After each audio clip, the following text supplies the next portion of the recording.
بہرحال ہرقل جو تھا نجومی تھا، ستاروں میں دیکھ کر کچھ اندازے لگایا کرتا تھا. جب انہوں نے اس کا حال پوچھا تو کہنے لگا کہ میں نے آج رات ستاروں پر نظر کی، ایسا معلوم ہوتا ہے کہ ختنہ کرنے والوں کا بادشاہ غالب ہوا.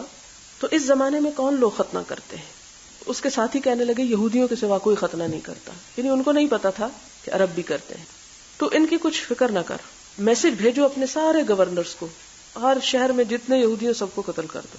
اب اس سے آپ اندازہ لگائیں، وہ لوگ کہتے ہیں نا کہ جی اب تو یہودی بڑے طاقتور ہو گئے ہیں اور اللہ تعالیٰ کا وعدہ کہاں ہے کہ ان کے اوپر غضبناک ہوا. اور تاریخ ساری دیکھیں آپ، وقتاً فوقتاً قوت کے باوجود، مالدار ترین ہونے کے باوجود جس طرح ان پہ ظلم و ستم ٹوٹے، یہ قرآن کی اسی پیشن گوئی کا نتیجہ ہے. وَاكْتُبْ إِلَىٰ مَدَائِنِ مُلْكِكَ فَيَقْتُلُوا مَنْ فِيهِ مِنَ الْيَهُودِ فَبَيْنَمَا هُمْ عَلَىٰ أَمْرِهِمْ. لوگ ابھی یہ باتیں ہی کر رہے تھے کہ اُتِیَ ہرقل بِرَجُلٍ، ہرقل کے سامنے ایک شخص کو لے آئے جس کو غسان کے بادشاہ، جس کا نام حارث بن ابی شمر تھا، اس نے بھجوایا تھا. تو وہ حضرت صلی اللہ علیہ وسلم کا حال بیان کرنے لگا. جب ہرقل نے سب خبر اس سے سن لی تو اپنے لوگوں سے کہنے لگا ذرا جا کر اس شخص کو دیکھو، اس کا تو ختنہ نہیں ہوا ہوا. انہوں نے جا کے دیکھا تو ہرقل کو بتایا کہ اس کا ختنہ ہوا ہوا ہے. اور ہرقل نے اس سے پوچھا کہ کیا عرب ختنہ کرتے ہیں؟ اس نے کہا ہاں ختنہ کرتے ہیں. تب ہرقل نے کہا یہی شخص یعنی پیغمبر صلی اللہ علیہ وسلم اس امت کے بادشاہ ہیں جو غالب ہوئے ہیں، جس کا آثار وہ ستاروں میں دیکھ رہا تھا. یعنی یہودیوں میں نہیں کوئی چیز، یہ حضور صلی اللہ علیہ وسلم عربوں میں آئیں گے. پھر ہرقل نے کیا کیا، اپنے ایک دوست کتب ہرقل الی صاحب لہ، یہ دوست کون تھا؟ اس کا نام زغاتر ہے، ضاد غین الف تو رے، زغاتر. اس کو رومیہ میں لکھا، شہر ایک ہے اس میں خط لکھا، اور وہ علم میں ہرقل کے برابر کا شخص تھا. اور ہرقل خود ہمس گیا، ابھی ہمس سے نکلا نہیں تھا کہ اس کے دوست زغاتر کا خط اس کو پہنچ گیا. یعنی جو پریشانی ہرقل کو ہو رہی تھی، اب وہ سارے جو علامات تھی وہ واضح طور پہ دیکھ کے حضور صلی اللہ علیہ وسلم کی نبوت کو، تو اس نے مشورہ کیا کس سے؟ اپنے جیسے ایک شخص سے جس کا نام زغاتر تھا. اور اس نے بھی کیا رائے دی اس کو کہ حضور صلی اللہ علیہ وسلم ظاہر ہو چکے ہیں. یعنی اس کی اور زغاتر کی رائے بھی ایک تھی کہ آپ صلی اللہ علیہ وسلم سچے نبی ہیں. اب اس کو اور فکر پڑی، یعنی ہر طرف سے اس نے تصدیق کر لی، معرفت حاصل کر لی. آخر ہرقل نے روم کے سرداروں کو اپنے ہمس والے ایک محل میں آنے کی اجازت دی. اب ہرقل ایک دفعہ تو پہلے روم کے عظیم لوگ بیٹھے ہوئے تھے نا، اب ہرقل نے پھر بلایا ان کو. پہلی دفعہ انہوں نے کیا کیا تھا، خط سن کے شور ہنگامہ، پھر بلاتا ہے. جب آ گئے تو دروازے بند کر دیے اور خود اوپر سے نیچے آیا، دسکرہ کا مطلب ہے محل، اور کہنے لگا روم کے لوگوں، کیا تم اپنی کامیابی اور بھلائی اور اپنی بادشاہت پہ قائم رہنا چاہتے ہو؟ روم کے لوگوں، ایک اب وقت ایسا آن پڑا ہے کہ تمہیں فیصلہ کرنا ہوگا. کیا تم چاہتے ہو کہ کامیابی حاصل کرو، ہدایت پاؤ اور یہ بادشاہت بھی تمہاری ملی رہے تم کو؟ انہوں نے ظاہر کہا ہوگا کہ ہم چاہتے ہیں. اگر ایسا ہے تو کیا کرو، عرب کے اس پیغمبر سے بیعت کر لو. فتبایعوا ھذا النبی. اب وہ حضور صلی اللہ علیہ وسلم کو نبی مان چکا ہے، لیکن سنتے ہی وہ لوگ جنگلی گدھوں کی طرح دروازوں کی طرف لپکے، نفرت سے بھاگے کہ ہم نہیں یہ مان سکتے. دیکھا تو وہ بند ہے. جب ہرقل نے دیکھا کہ ان کو ایمان سے اتنی نفرت ہے اور ان کے ایمان لانے سے نا امید ہو گیا، تو کہنے لگا ان سرداروں کو واپس لاؤ. جب وہ واپس آئے تو بات بدل دی اپنی. کیا کہا؟ میں تو تمہیں آزما رہا تھا کہ تم اپنے دین میں کتنے سچے ہو. اور یہ بات سن کے سارے لوگ اس کے آگے سجدے میں پڑ گئے، اس سے راضی ہو گئے. اور یہ تھا ہرقل کا آخری انجام کہ وہ اسلام پر نہیں کفر پر ہی مرا. جب ہرقل کا ایک خط حضور صلی اللہ علیہ وسلم کو پہنچا تو آپ نے فرمایا وہ مسلمان نہیں ہے، باوجود اس کے کہ اس کو معرفت ہو گئی، پہچان گیا. اب آپ دیکھیں کہ یہ حدیث آخری ایمان کا سوال اٹھتا ہے یہاں کہ ایمان کیا ہے. امام بخاری اس کے فوراً بعد کتاب الایمان لے آتے ہیں. آپ نے ایک بات پڑھی ہوگی کہ قرآن کی ہر آیت دوسری آیت سے ریلیٹڈ ہے. امام بخاری نے اسی پیٹرن پر ایک باب دوسرے سے ریلیٹ کیا ہے. اب آپ دیکھیں کہ اب جب ہم ایمان کی طرف بڑھیں گے تو پھر ایمان کی باتیں پڑھیں گے کہ ایمان ہے کیا کچھ، اور اپنا بھی جائزہ لیں گے کہ ہمارا ایمان کس درجے پر ہے اور کتنا ہے. ساری حدیث کا خلاصہ یہ ہے، یا اس سارے قصے سے بتانا یہ مقصود ہے کہ ایمان کے لیے معرفت کیسے حاصل کی جاتی، ایمان کن چیزوں پر مشتمل ہے، یعنی ایک اسلام کا اصل نقشہ کیا ہے. اور پھر ہرقل کا کردار اس میں واضح کیا گیا کہ کس کس طریقے سے اس نے کہیں سے خط لکھا، کوئی علم نجوم سے دیکھا، کچھ اور چیزوں سے حقیقت جاننے کی کوشش کی، لیکن اس کا چونکہ یہ سب کچھ اپنے دنیاوی مفاد کو بچانے کی خاطر تھا، پہچاننے کے باوجود ایمان نصیب نہ ہوا، لہذا اس کو ایمان نہیں کہیں گے۔ اگر کوئی شخص حضور صلی اللہ علیہ وسلم کو سچا نبی کہتا ہے لیکن نبی مانتا نہیں تو وہ مومن نہیں ہو سکتا۔ یہ سوال ہے کہ حضور صلی اللہ علیہ وسلم پر جب غار حرا میں وحی نازل ہوئی اور وہ گھر لوٹے تو آپ نے یہ قصہ حضرت خدیجہ سے بیان کرتے ہوئے فرمایا، مجھے اپنی جان کا ڈر ہے۔ اس کا کیا مطلب ہے؟ اس لیے کہ فرشتے نے جس طرح آپ کو بھینچا تھا، اور اتنا بھینچا تھا کہ یوں سمجھے کہ جیسے دم نکلنے لگا ہو، تو اس کیفیت کو آپ بہت دیر تک محسوس کرتے رہے، اس بوجھ کو، اس بھینچنے کو، کہ جس کے بعد آپ جو اس کا اظہار کرتے ہیں وہ اظہار کے طور پر آپ فرماتے ہیں کہ مجھے لگتا ہے کہ میں زندہ نہیں رہ سکوں گا۔ اور یہ کوئی بھی شخص ایسا کہہ سکتا ہے جسے اس قسم کی مشقت سے گزرنا پڑے۔ اور دوسری بات یہ کہ خود فرشتے کے وجود کی ہیبت اتنی تھی اور زندگی میں ایک بالکل انوکھا معاملہ تھا، اور آپ صلی اللہ علیہ وسلم اس طرح اس کو تصور بھی نہیں کر رہے تھے، کیونکہ جب آپ کسی چیز کو تصور میں بھی نہ لاتے ہو اور وہ آپ سے پیش آ جائے تو طبعی طور پر نیچرلی ایسی کیفیت ہو سکتی ہے۔ وہی بند رہنے سے کیا مراد ہے؟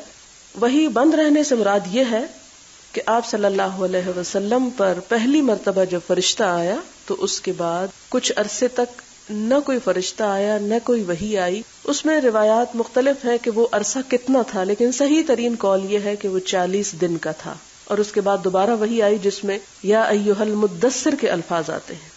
اور وحی کے گرم ہونے سے کیا مراد ہے؟ گرم ہونے سے مراد یہ کہ اس کے بعد پھر وحی کبھی رکی نہیں، مسلسل آتی رہی، ٹھنڈی نہیں پڑی، یعنی پہلی مرتبہ آ کے ٹھنڈی پڑ گئی، بند ہو گئی، لیکن اس کے بعد جب شروع ہوئی تو پھر وہ سلسلہ اسی وقت ختم ہوا جبکہ قرآن پاک مکمل ہو گیا۔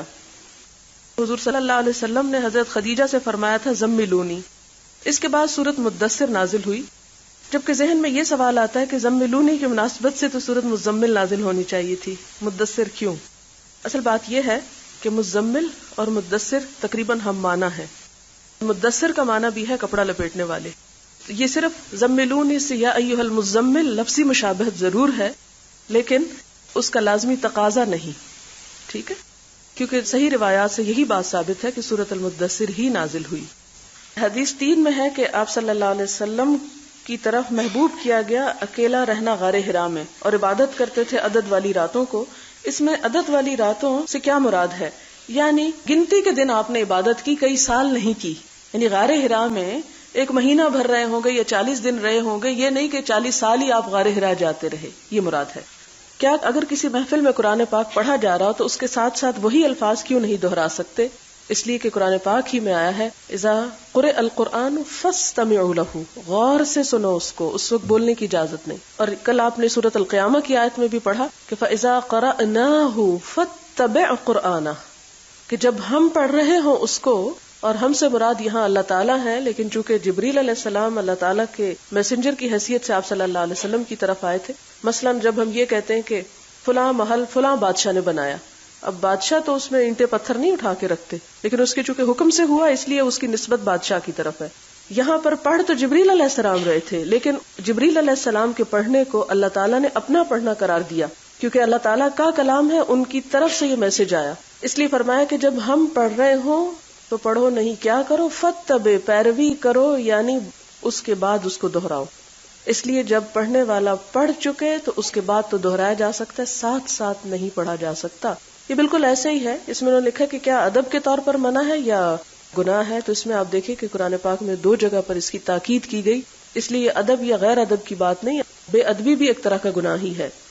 اس میں بنیادی طور پر یہ کہ مثال کے طور پر آپ دیکھیے کہ جب آپ بات کر رہے ہیں اور آپ کی بات کے ساتھ کوئی دوسرا بھی بولنا شروع کر دے اور وہ سنے نا، تو آپ اس کو کیا کہیں گے؟ انتہا درجے کی بد اخلاقی اور بے ادبی۔ اگر انسان اپنی بات کے جواب میں اسی وقت دوسرے سے سننے کو ایکسپیکٹ کرتا ہے، بولنے کو نہیں، تو کہاں اللہ تعالیٰ کا کلام؟ اس کے ساتھ بھی نہیں ہونا چاہیے۔ آپ نے حدیث میں بتایا کہ جب قرآن پڑھا جائے تو غور سے سنو۔ اگر سیکھنے کی غرض سے کیسٹ یا کسی مولوی صاحب کے ساتھ پڑھا جائے تو اس بارے میں کیا کہتی ہیں؟ آپ دیکھیں کہ جہاں یہ لفظ آیا کہ اذا قرئ القرآن، جب بھی قرآن پڑھا جائے، یہ نہیں کہا کہ کسی مولوی سے پڑھا جائے یا خود پڑھا جائے. جب پڑھا جائے تو جو سننے والے ہیں وہ خاموشی اختیار کریں. اور سیکھنے کا راز غور سے سننا ہے. اور قرآن بھی اسی وقت دل میں اترتا ہے جب کوئی پڑھ رہا ہو تو غور سے سنے، اور جب خود پڑھے تو توجہ سے پڑھے. اسی طرح 5ویں حدیث میں آپ نے ہے کو واضح کیا کہ یہاں کیا مراد ہے. آگیا نحوہ عن الزہری، اس سے کیا مراد ہے؟ یعنی زہری سے بھی اسی قسم کی روایت ہے. نحوہ کا معنی ہوتا ہے اسی کی مانند، اسی جیسی. آپ نے کہا تھا کہ دین کا شوق آتا ہے تو ہر عزت والوں کو لوگ بے عزت کر دیتے. اس کا کیا مطلب ہے؟ اس کا مطلب یہ ہے کہ عموماً ہم جب دین پڑھنے لگتے ہیں یا دین کی طرف آنے لگتے ہیں تو دوسرے سب لوگ گناہگار نظر آنے لگتے ہیں، چاہے وہ والدین ہوں یا نانی دادی ہوں. اب مثال کے طور پر ہماری والدہ یا نانی دادی جو ہے پچھلے وقت کی خواتین ہیں، انہوں نے اپنی ساری زندگی ہمیں پالنے پوسنے میں اور دنیا کے کام دھندے نپٹانے میں گزاری. عمر بھی پختہ ہوگی، خیالات بھی پختہ ہو گئے. ایسے میں ظاہر ہے کہ جو کچھ ہم سیکھ رہے ہیں وہ تو اس سے نہیں گزرے، تو قدرتی طور پر ان کے اور ہمارے خیالات اور سوچ اور طرز عمل اور بہت سی چیزوں میں فرق ہوگا. پھر اسی طرح ہوتا ہے کہ جب لوگ عمر میں بڑے ہو جاتے ہیں تو ان کے لیے اپنی عادات کو پختہ کرنا بھی مشکل ہو جاتا ہے. تو عموماً میرے یہ تجربے میں آیا ہے کہ بہت سی نوجوان بچیاں جب دین کی طرف آتی ہیں تو اپنے والدین کی عزت نہیں کرتی، یا ان کے والدین ان کی نگاہوں میں گرنے لگتے ہیں، یا ان کے جو بزرگ آباء و اجداد ہیں وہ ان کے ساتھ وہ معاملہ نہیں کرتی کہ جو ان کا بہرحال حق ہے کہ ان کے ساتھ کیا جائے، یعنی ان کی عزت کی جائے. آپ دیکھتے ہیں کہ حضور صلی اللہ علیہ وسلم حضرت ابو طالب کے ساتھ، جو کہ مسلمان نہیں ہوئے آخری دم تک، ان کے ساتھ کیا معاملہ کرتے تھے. یعنی کہ ان کا تعلق کاٹا نہیں ان کے ساتھ، اور نہ کبھی کسی دن نفرت سے ان سے بات کی یا ان کے اوپر غضبناک ہوئے یا ان کے ساتھ کوئی ایسا معاملہ کیا. تو کہنے کا میرا مطلب یہ تھا ہرقل کے خط کے خطاب سے کہ آپ صلی اللہ علیہ وسلم نے باوجود اس کے کہ ہرقل کافر تھا لیکن چونکہ رومیوں کا بادشاہ تھا تو اس کو ان کے خیال کے مطابق اتنی عزت دی جتنی وہ اپنے بادشاہ کو دیا کرتے تھے. یعنی اسلام ہمیں یہ نہیں سکھاتا کہ اگر ہمیں اللہ تعالیٰ اپنی طرف آنے کا راستہ دیتے ہیں یا توفیق دیتے ہیں تو جو نہیں آئے ان کو ہم خوار کرنا شروع کر دیں یا برا بھلا کہنا شروع کر دیں. پھر اسی طرح ایک سوال ہے کہ آپ نے کہا تھا کہ کفار کو اس طرح مخاطب نہیں کیا جا سکتا جس طرح ایک مسلمان بھائی دوسرے کو مخاطب کرتا ہے، تو کیا حکم غیر مسلموں یا اہل کتاب کے لیے بھی یہی ہے؟ جی ہاں، اہل کتاب کے ساتھ بھی یہی ہوگا. جیسے ایک یہودی نے آ کے آپ صلی اللہ علیہ وسلم کو السلام علیکم کی بجائے السلام علیکم کہا، اور اسی کے بعد اصل میں تو یہ کہا گیا کہ سلام کی بجائے سام، اور سام کا مطلب ہوتا ہے موت. تو آپ نے جواب میں کہا وعلیکم، اور اس لیے بھی انہیں احساس دلایا جائے کہ تم نے اسلام قبول نہ کر کے اپنے آپ کو سلامتی کا مستحق نہیں بنایا.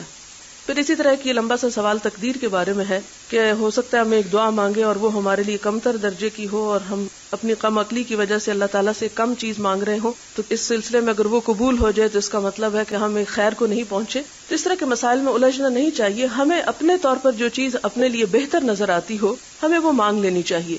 آگے آپ دیکھیں کہ اللہ تعالیٰ بہت سے اوقات ایک دعا قبول فرماتے اور بعض اوقات نہیں کرتے. اگر قبول فرما لے تو اس کا مطلب ہے کہ اسی میں شاید ہمارے لیے بہتری ہوگی، کیونکہ ہم اس سے اس کا فضل بھی تو مانگتے ہیں. ہمیں جب دعا مانگنے کے لیے کہا گیا تو یہی کہا گیا